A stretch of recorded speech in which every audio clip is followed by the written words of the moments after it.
Hello everyone, welcome to my channel. I am Prince.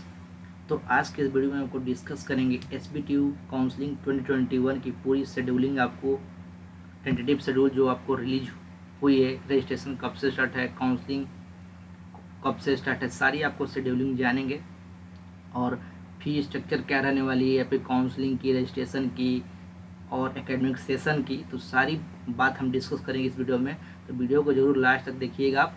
और आपसे मैं अनाउंसमेंट करना चाह रहा हूँ, जैसे कि आपका रजिस्ट्रेशन जब से स्टार्ट हो रहा है, मैं आगे बताऊँगा कब से स्टार्ट होगा सारी चीज़। तो जैसे ही आपको स्टार्ट होगा वैसे ही हमको आपकी सारी हेल्प की जाएगी इस वीडियो के माध्यम से। आपको जैसे रजिस्ट्रेशन आपको स्टार्ट होगा काउंसलिंग की, तो आपको लाइव में आपको दिखा कर कैसे आपको काउंसलिंग करनी है, कैसे आपको रजिस्ट्रेशन करनी है और कैसे आपकी आगे प्रोसेस को प्रोसीड करनी है, तो सारी बात आपको बताई जाएगी। तो ज़रूर इस चैनल को पहली बार विजिट कर रहे हो, ज़रूर इस चैनल को सब्सक्राइब कर लीजिएगा। और आगे वीडियो अच्छा लगा ज़रूर लाइक करिएगा और बेल आइकन दबाना ना भूलें, क्योंकि आपको जैसे ही कोई अपडेट आता है आपको वैसे आपको बता दीजिएगा। तो चलिए मैं स्टार्ट करता हूँ आपको टेंटेटिव शेड्यूल के बारे में, उसके बाद सारी जानकारी दूँगा। और आप वीडियो को जरूर लास्ट देखिए, आपको सारी शेड्यूलिंग, सारी फी स्ट्रक्चर, रजिस्ट्रेशन कब से स्टार्ट है, सारी बात आपको क्लियर हो जाएगी। चलिए मैं स्टार्ट करता हूँ आपको। तो देखिए, ये आपको एसबीटीयू काउंसलिंग 2021 का टेंटेटिव शेड्यूल आपको जारी कर दिया गया ऑफिशियली। तो देखिए, आपका जो रजिस्ट्रेशन स्टार्ट होने को है वो आपको 23 सितंबर से आपको स्टार्ट हो जाएगा, और जो आपको चलेगा रजिस्ट्रेशन आपको 5 अक्टूबर तक 2021 तक आपको चलने वाला है। तो उसके बाद आपको जो ऑनलाइन चॉइस फिलिंग और चॉइस लॉकिंग का जो डेट है, जो ऑनलाइन चॉइस फिलिंग, जैसे कि आप रजिस्ट्रेशन कर दिए हैं, आपको अब चॉइस फिलिंग ऑनलाइन करना है, उसका आपको डेट 23 सितंबर से ही आपको स्टार्ट हो जाएगा, वो भी आपको 5 अक्टूबर तक चल। जैसे कि आप रजिस्ट्रेशन करोगे उसके बाद आपका चॉइस फिलिंग आपका स्टार्ट हो जाएगा। तो अब आगे चलते हैं, चॉइस फिलिंग करने के बाद का क्या प्रोसेस है आपको। अब आते हैं फर्स्ट राउंड के काउंसलिंग में। तो फर्स्ट राउंड का जो काउंसलिंग है उसमें सीट अलॉटमेंट आपको 6 अक्टूबर को हो जाएगी। आपका जो भी आपने चॉइस फिलिंग किया है, आपका सीट उसमें आपको सिलेक्ट किया गया, तो आपका सीट अलॉट हो जाएगा। और उसके बाद जो आप रिजल्ट चेक कर सकते हो, आपको 7 अक्टूबर को चेक कर सकते हैं कि मेरा जो मैं चॉइस फिलिंग किया था उसका रिजल्ट क्या है, मेरा उस कॉलेज में, उस ब्रांच में मेरा सीट अलॉट हुआ है या नहीं, आप चेक कर सकते हो 7 अक्टूबर 2021 को। उसके बाद deposit of seat acceptance fee, online document verification, balanced academic fee deposition oblique float fee deposition, मतलब कि जो आपका जब काउंसलिंग जब रिजल्ट आ जाएगा आपका सीट अलॉटमेंट का, उसके बाद आपको सीट एक्सेप्टेंस फी देना होगा ऑनलाइन, आपको उसके बाद ऑनलाइन डॉक्यूमेंट वेरिफिकेशन होगा, उसके बाद बैलेंस्ड एकेडमिक, मतलब उसके बाद आपने फ़ी दे दिया, उसके बाद आपका ऑनलाइन डॉक्यूमेंट वेरिफिकेशन होगा, उसके बाद आपका एकेडमिक जो फ़ी होती है उसकी आपको पे करनी होगी। उसके बाद फ्लोट का ऑप्शन आएगा आगे, उसको ये आपको चलेगा 8 अक्टूबर से आपको चलेगा, ये 8 से 12 अक्टूबर तक चलेगा, सॉरी। आपको फ़ी एक्सेप्टेंस फ़ी, ऑनलाइन डॉक्यूमेंट वेरिफिकेशन और आपका फ़ी डिपोजिशन जो एकेडमिक सेक्शन की होती है। और मैं बताऊंगा फ़ी कितना को देना है, थोड़ा सा ये हमको शेड्यूलिंग बता दो, उसके बाद आपको फ़ी पे चलेंगे।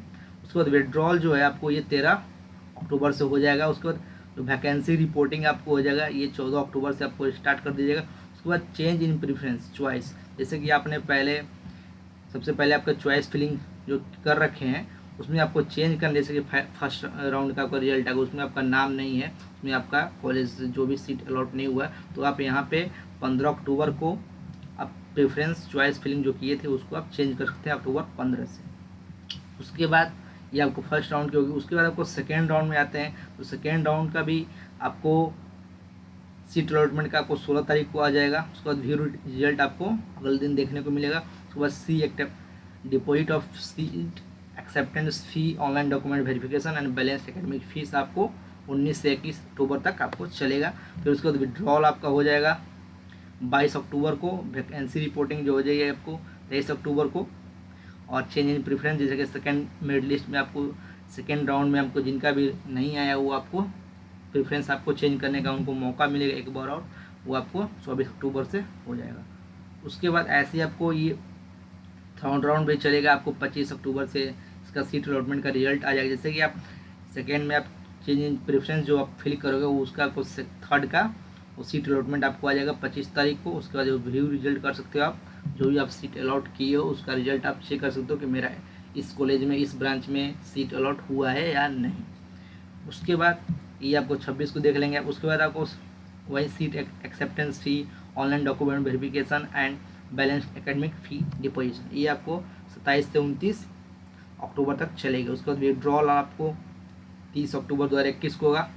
उसके बाद जो 5वां नंबर है, date of online physical academic registration and admission in the university physical registration in first semester, आपको ये आपको नोटिफाई कर दिया जाएगा। आपको ये एकेडमिक सेशन जो आपका एडमिशन हो जाएगा उसके बाद आप कॉलेज में जाकर वो आपको अनाउंस कर दिएगा बाद में, जैसे ही आपको अपडेट आता है वैसे बता देंगे। लेकिन आपको ये काउंसलिंग का प्रोसीजर ये चलते हैं। अब आपको कितनी फ़ी देनी है, आपको रजिस्ट्रेशन फ़ी देखो यहाँ से, तो online counselling procedure and fee deposition for BTech programmes के लिए, तो आपको जो रजिस्ट्रेशन होगा ये फुली आपको ऑनलाइन होगा।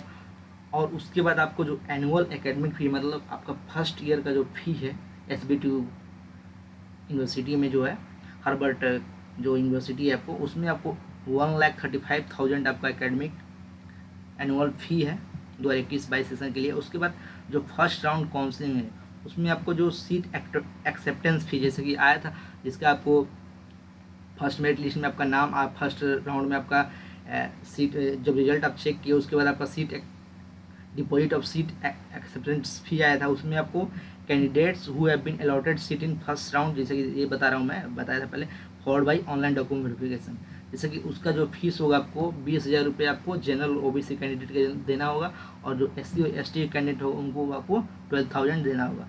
उसके बाद ये 2 पॉइंट आपको सबसे इम्पोर्टेंट है, फ्रीज और फ्लोट का फ्रीज किसको बोलते हैं ये बताएंगे। तो देखो आपका जैसे कि फर्स्ट राउंड में आपका सीट में आपको सीट अलॉट हो गया है, तो आप फ्रीज का मतलब ये होता है कि जब आपका फर्स्ट आपका राउंड में आपका सीट अलॉट हो चुका है, आपको वो जो सीट है उससे आपको सेटिस्फाई है, आप उसमें एडमिशन लेना चाह रहे हो तो आप फ्रीज कर सकते हो। फ्रीज करने के बाद आपका उसमें आपको एडमिशन हो जाएगा। और फ्लोट का मतलब ये होता है कि फ्लॉट जो आप करोगे वो आपको इसमें मेरे को जो आया कॉलेज मेरे को पसंद नहीं है, हमको अगर दूसरे में करना है, उसमें आपको फ्लॉट का ऑप्शन चूज करना है। ये बात दो बात क्लियर हो गई, आप फ्रीज और फ्लोट किससे बोलते हैं। अब देखिए फ्रीज में आपको क्या करना है, जो डिपॉजिटिव बैलेंस एनुअल एकेडमिक फी, जैसे कि आपने 20,000 पहले दे रखा था सीट जब आपका रिजल्ट आया, जब सीट एक्सेप्टेंस फी मांगा गया था, जब आपका फर्स्ट राउंड में आ गया था नाम, तो उसके बाद आपको जो फी जो deposit balance annual academic fees, तो जो आपने टोटल होगा फीस 135 है 135, उसके बाद आपने 20,000 पहले दे रखा है, तो अब आपका जो बचा हुआ 15 है वो आपको जनरल OBC के लिए देना होगा, और 23 होगा आपको SC और ST कैंडिडेट के लिए। तो ये आपको बात क्लियर हो गई फ्रीज और फ्लोट की बात, और आपको फ्रीज करने के बाद आपको कितनी फ़ी देनी है तो ये भी बात क्लियर हो गई। उसके बाद आप फ्लोट कर दिए, आपने मतलब अब अगले राउंड के लिए जा रहे हो, तो उसमें आपको डिपॉजिट फ्लोट ऑप्शन फ़ी, आपको जो आप फ्लोट के लिए जो कर रहे हो उसके लिए भी आपको फ़ी देना होगा, वो आपको नॉन रिफंडेबल होगा। इसमें आपको ये आपको 20,000 फिर से आपको देना होगा। 20,000 पहले फर्स्ट राउंड के लिए दे रखे हो, अब आपको सेकेंड राउंड में फिर आपको देना पड़ेगा उसके लिए, जनरल OBC के 20,000 और 12,000 आपको SC और ST के लिए। उसके बाद विड्रॉल और कैंसिलेशन, जैसे कि आप कैंसिल करना चाहते हो, मेरे को SBTU काउंसलिंग से वो नहीं करना है, हमको इसमें कुछ नहीं करना है, तो वो आपको उसमें आपको जो डिडक्शन होगा वो आपको 5,000 रुपये का होगा फ्रॉम सीट एक्सेप्टेंस फी में। जैसे सीट एक्सेप्टेंस फी आपने 20,000 दिया था फर्स्ट राउंड में, वो आपको उसमें से 5,000 कट जाएंगे, आपको जो बचे हुए रिसीव आपको मिल जाएंगे। और ये आपको refund will be made in due course of time, आपको कुछ समय बाद आपको रिफंडेड होंगे, उसी टाइम आपको नहीं मिलेंगे, टाइम आपको लगेगा। अब ये SBTU है, आपको इसमें जो पैसे के मामले में बहुत ही आपको वो क्या कहूँ मैं, पैसे के मामले में बहुत वो मतलब कि आपको पैसे बहुत इसमें इन्वेस्ट आपको करना पड़ेगा, इसमें वो देना पड़ेगा। उसके बाद सेकेंड राउंड का जो काउंसलिंग है आपको, इसमें भी आपको सीट एक्सेप्टेंस फी आपको 20,000 देना है आपको, जबकि आपको candidates who have been allotted seat in second round, जब सेकेंड राउंड में आपका सीट अलॉट हो जाएगा उसमें आपको फिर से आपको जो जिन्होंने आपको फ्लोट कर रखा था या पहले बार आपको सेकेंड राउंड में ही वो काउंसलिंग करा रहे हैं उनके लिए ये है, वो आपको उनको भी 20,000 आपको जनरल ओबीसी को देना होगा और 12,000 आपको एससी और एसटी के लिए। उसके बाद स्टेटस, इसमें आपको 3 चीज़ हो जाएंगे, फ्रीज 2 के लिए हो जाएगा, 2 फ्रीज और 1 फ्लोट, क्योंकि आपको जो फर्स्ट बार करा रहे होंगे उनका, और एक सेकेंड राउंड में फर्स्ट राउंड से आए होंगे उसका। उसके बाद फ्लोट का ऑप्शन आएगा। तो देखो, कैंडिडेट्स अलॉटेड इन second round counselling deposit balance फी एकेडमिक, ये आपको जो फ्रीज करोगे, जिन्होंने आपको फर्स्ट बार आपको कर रहे हैं, फर्स्ट बार जिन्होंने कर रखे हैं उनके लिए आपको, जैसे कि सेकेंड राउंड में पहली बार उन्होंने काउंसलिंग एसबीटीयू का किया है, उनको आपको कितना देना है, 20,000 आपको पहले दे दिए हैं वो आपको सीट एक्सेप्टेंस फी के उसमें आपको। उसके बाद आपको 1,15,000 देना होगा जनरल ओबीसी के लिए, और आपको 1,23,000 एससी एसटी के लिए। और जो सेकेंड वाले जिन्होंने फर्स्ट राउंड में तो जिनका नाम नहीं आया था वो फ्लॉट कर रखे थे, और आगे आकर आप इसमें आपको उनका जिनका फर्स्ट राउंड में आप काउंसलिंग हुआ था उसके बाद वो फ्लॉट ऑप्शन चूज किए थे, उनका 20,000 उस समय दिए थे, 20,000 इस समय दिए थे, तो आपको 40,000 दे रखे हैं। टोटल फी है 135, तो उसमें से आपको 95,000 आपको जनरल ओबीसी को देना होगा, 1,11,000 आपको एससी और एसटी के लिए देना होगा। अब वैसे ही आपको फ्लोट का ऑप्शन, इसमें भी जिनका भी नाम नहीं आता है वो आपको फ्लोट का ऑप्शन, फ्लोट का फी देंगे वो आपको 20,000 जनरल ओबीसी के लिए, और आपको 12,000 एससी और एसटी के लिए। तो यही आपको फिर उसके बाद विड्रॉल और कैंसिलेशन, जैसे कि देखो, डिडक्शन ऑफ आरएस 5,000 रुपये कैंडिडेट अलॉटेड इन सेकेंड, मतलब आपका जो 5,000, जैसे कि आपका रिजल्ट आया सेकेंड में आ गया, 5,000 आपका कट के मिलेगा जो इन्होंने, आप इसके बाद आपको एसबीटीयू में नहीं कराना है। उसके बाद तो deduction of RS 25,000 general OBC candidates and 17,000 for SC for, मतलब देखो फर्स्ट राउंड में आपने कराया था, सेकेंड राउंड में भी आपका रिजल्ट है, आप उसके बाद नहीं कराना चाहते हो तो आपको 25,000 आपको ओबीसी और जनरल के लिए कटेगा, और 17,000 एससी और एसटी के लिए। और इनका जो है 5,000 उनका है जो डायरेक्टली आपको सेकेंड राउंड में काउंसलिंग कराए हैं। उसके बाद ऐसे ही आपको थर्ड राउंड में तो और आपको फ्रीज का ऑप्शन आ जाएगा। ये लास्ट राउंड है, इसलिए आपको इसमें तो आपको पूरा कराना ही होगा। तो आप समझ गए होंगे आपका क्या प्रोसीजर होना है, फुल डिटेल्स में बता दिया हूँ। कोई भी लेटेस्ट अपडेट आती है, और आपसे एक रिक्वेस्ट है कि ज़रूर इस चैनल को सब्सक्राइब कर लीजिए, और वीडियो अच्छा लगा ज़रूर लाइक करिए। और कोई भी डाउट्स आपको इसके बाद आती है ज़रूर आप यूट्यूब के कमेंट सेक्शन में आप पूछ सकते हो, आपको जल्द से जल्द आपको रिप्लाई दे दिया जाएगा। और मैं एक बात बताऊँ, देखिए जैसे आपका रजिस्ट्रेशन स्टार्ट होगा वैसे आपको मैं बताऊँगा कैसे आपको रजिस्ट्रेशन करनी है, और मैं प्रोसीजर आपको बता दिया काउंसलिंग का क्या है और फीस का क्या है। तो thanks for watching this video.